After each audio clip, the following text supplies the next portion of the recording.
everyone, and welcome to Casper Podcast. We have Marissa Jane in the studio today from Marissa Jane Global. She's been working in the high performance coaching and mentorship space for a long time and has worked nationally and internationally with athletes, professionals, and other amazing individuals to help them achieve their goals, transform their lives, and optimize their businesses.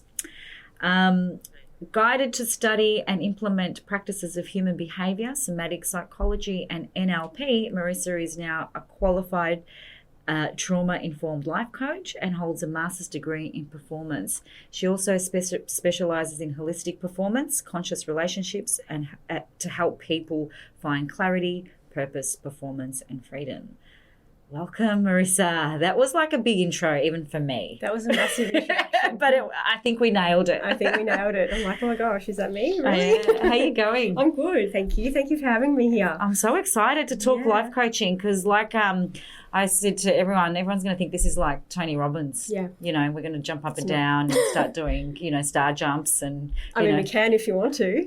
No, but we're not going to. But let's talk about what you do. So you've been in the coaching space for a long time, and you've been coaching professionals and high performance athletes. And can you give us a little bit of a little background on what a life coach is and what a mentor is and how you actually embarked on this journey? Yeah, well, let's start with how I embarked on the journey. So I was, as you mentioned, I was working full-time with high-performance athletes, both here in Australia and before that in New Zealand. And what I came to realise with performance was these athletes were all at the top of their game physically, and that there was something else driving their performance, and whether they performed on the world stage, whether they succeeded or they didn't. And that was what goes on between our ears.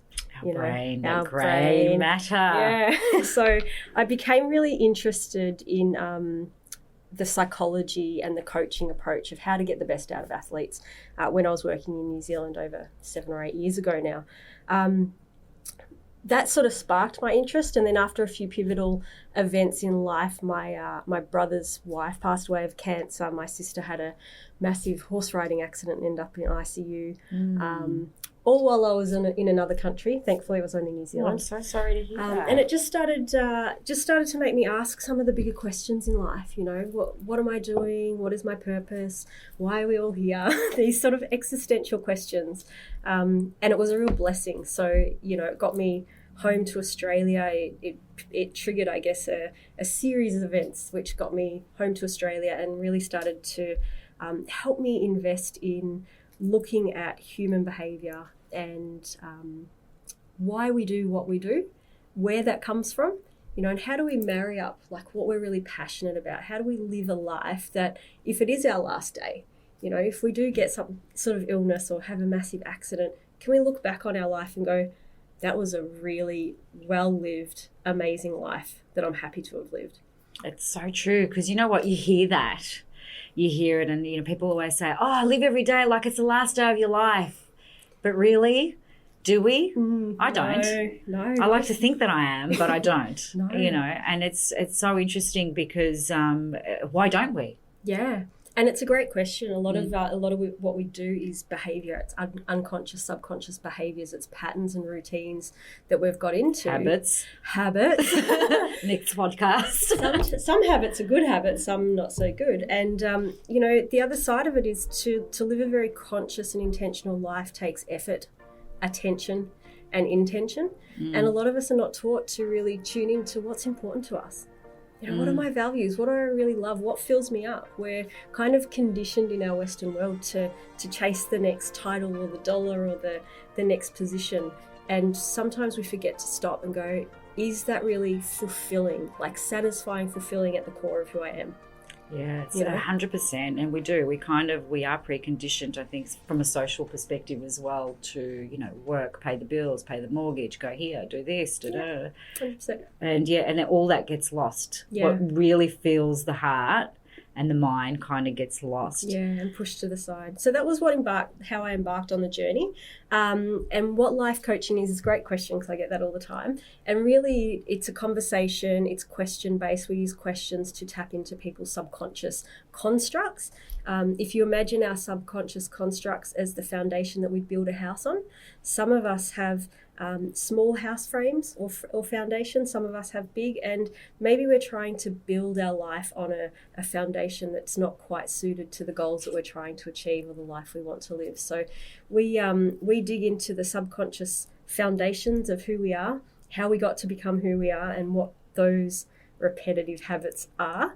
And a little bit like a recipe, we take out what's working and we keep it, enhance it, and what's not working, we get rid of it. Because most of us adults are walking around running on, 7-year-old behaviour patterns that don't work for us as adults anymore. It's that freaking inner child. Yeah. Like you hear about it all the time. It's the inner child. It's you haven't healed the inner child. Far out. Yes. Keeps coming back. Yeah. Well, it's like our phones, right? We're upgrading our phones and our technology, but we forget to upgrade our internal systems, especially in the Western world. There's a lot of traditional cultures that have rites of passages and initiations, and for women, we have a bit of an initiation when we hit puberty and start menstruating and stuff. Men don't tend to have anything like that, and in Western culture, it's not celebrated. So moving from child to adolescent to adult isn't really celebrated or looked at as a journey for us to upgrade our mental state of being. So actually, that's interesting the way you put that. You're right. Tell me now, what are some of the common reasons people seek someone like yourself and expertise? Like what would be some of the reasons that people would initially, come and see you? Obviously, they'd be aware of some of their behaviours or some of that loop that they're in, or that stuck feeling that you briefed before. But what are some of the other reasons why people come and see someone like yourself? Yeah, the big thing is people are dissatisfied with something in their world, whether that is feeling stuck within themselves. A lot of people come to me when they're feeling disconnected, like I don't know myself, I don't know why I do the things I do, and I'm not actually sure what I like the amount of people that have said to me, I'm not sure what I'm passionate about or what I'm into. And it's really quite normal. So yeah, people being stuck, experiencing this dissatisfaction or this tension or discord within their life, and it could be showing up in relationships, it could be showing up in their work. They might have got to that point in life where they've ticked all of the boxes that says you are now successful, and they're feeling really disheartened and empty. Which is a common one really today, common. Isn't it? You look at very common. These professionals that are high up in their game, and you kind of go, wow, they must be so happy they've achieved all their goals, and yet they're miserable. 100%, yeah. Because they've done the external work, they've got the accomplishments, and they've done all of that, but they haven't on some level married that with their values, so they're feeling fulfilled as well. There's nothing wrong with that. There's nothing wrong with chasing the title or the dream or anything like that. It's just about, are your values aligned with that, and is it fulfilling you on the way to that point? You know, as opposed to getting there and going, oh my gosh, what have I done with the last 30 years of my life? Like, crap. So yeah, people come with those main reasons, wanting to know more about who they actually are, understand why they tick, what motivates them, what drives them, what inspires them. A big question that people come to me is like, why am I here? Like, what's my purpose? And most of that is born from a place of, I feel stuck, I'm dissatisfied, and I'm frustrated with what's going on in my life and what life is showing me at the moment, whether it's my own behaviours, my relationships, my job, or just, life itself, not being able to cope with the uncertainty and the changes that, as a date stamp, we're in the middle of 2020 here dealing with this global pandemic. So a lot of uncertainty, a lot of those things where people have been working for years for companies and have become recently jobless or retrenched, and have possibly looked back and gone, oh my gosh, I can't believe I've just spent 20 years climbing the ladder of this company to now be in this predicament. Or even people asking the questions like, why am I doing this? Why am I'm not actually, this is not fulfilling me, but really don't understand why. It's interesting. And then asking that question, like, and now what next? And I think that's a beautiful question to ask. It's a really important question to ask. What do I want to create with my life? Because we only get one shot, and we don't know when this is our last day or our last breath. So are you going to look back and go, oh, I wish I had have done this or tried that or said this or asked that person out or whatever it was? Or are you going to go, yeah, I did all of those things and maybe it was a little bit crazy for some people, but tick, great life. Yeah. You know? And ultimately, when you that's what you want to accomplish. You want to close your eyes that last time and go, yeah, it was okay. It was fun. Yeah. I had fun. Yeah. Got a few bumps and bruises along the way, but geez, it was fun. Yeah. I don't have any regrets. Yeah. That's a good one. Absolutely.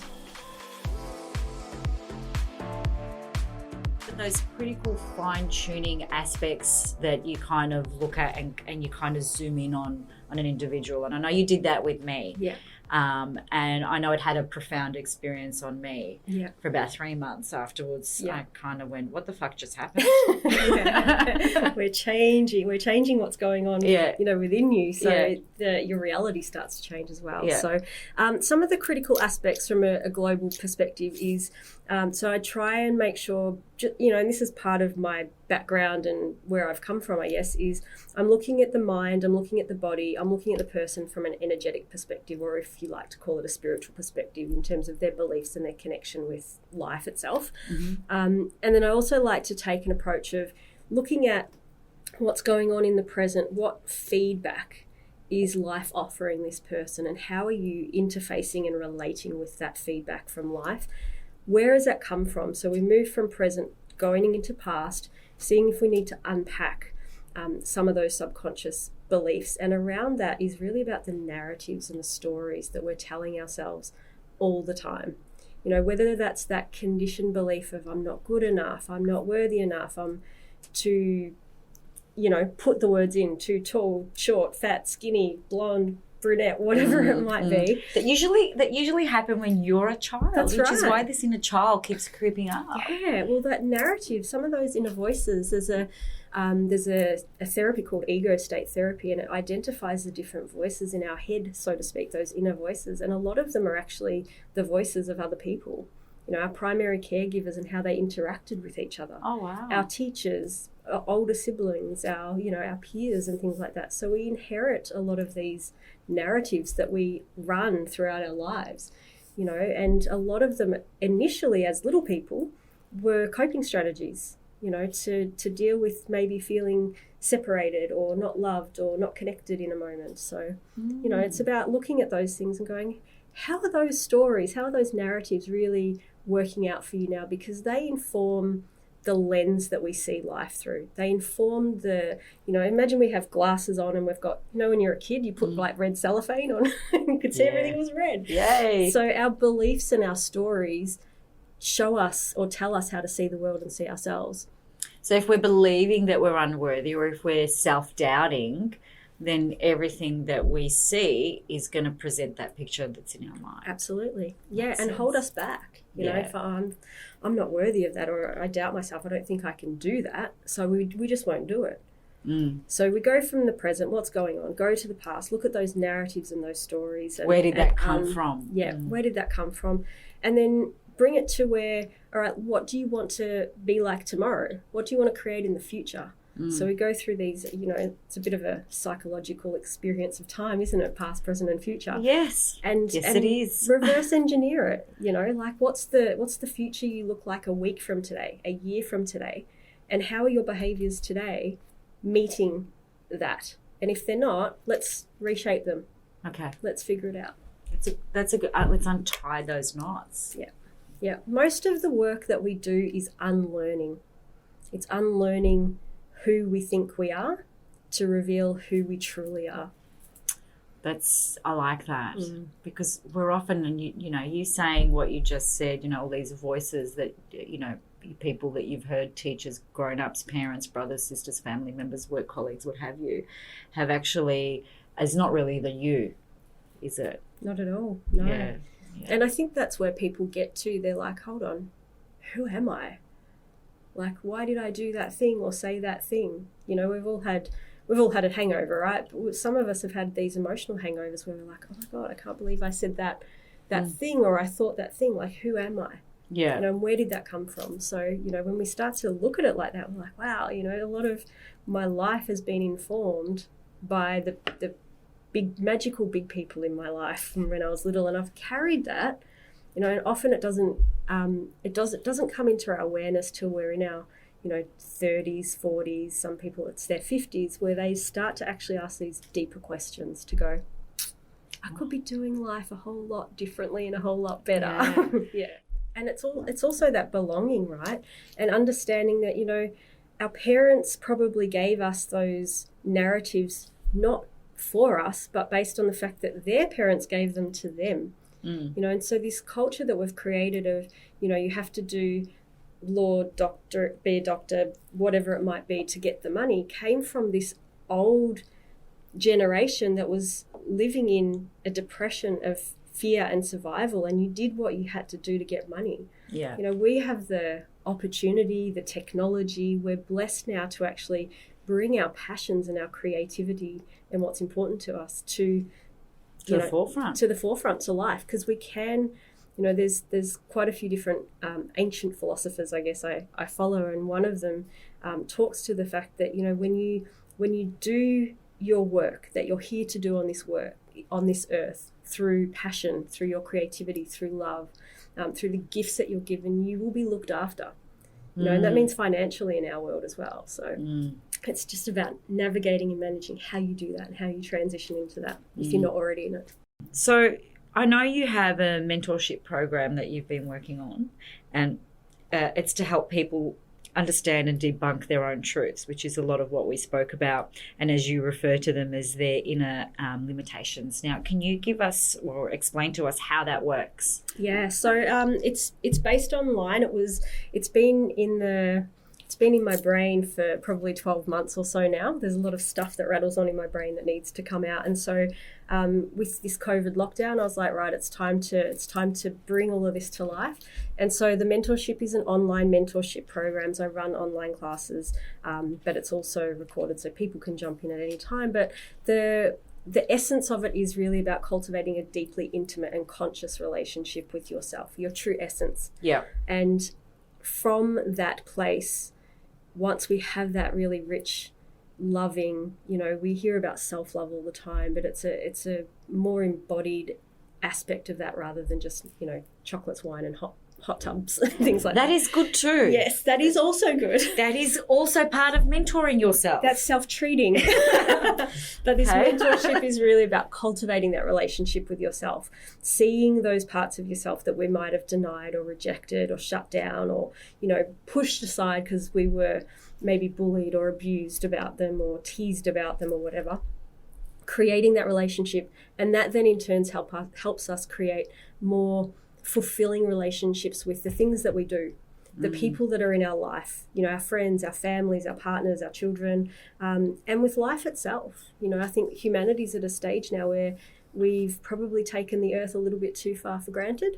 I think so. Yeah. And I think so. The more, and it's a representation of how we relate to our bodies and ourselves, how we treat others and treat the earth. And so the mentorship really is about helping people cultivate that, as well as teaching them the science, the techniques, and those sorts of things around doing the inner work for themselves, with the hope that in the next 12 months and some tweaking and fine-tuning, I'll actually have this course as a qualified coaching or alternate healing course as well. So, I think that's incredible. I think that's amazing. I think a lot of people will be interested in doing something like that because, it is really hard to kind of guide yourself, especially when you have all this inner dialogue going, oh, do I do this? Don't I do this? Who am I? What's my purpose? Am I on track? Am I not on track? Am I enjoying myself today? I don't know if I'm enjoying myself today. Is this a good day? Yes, it's a great day. Am I going to die happy tomorrow knowing that there's all those things.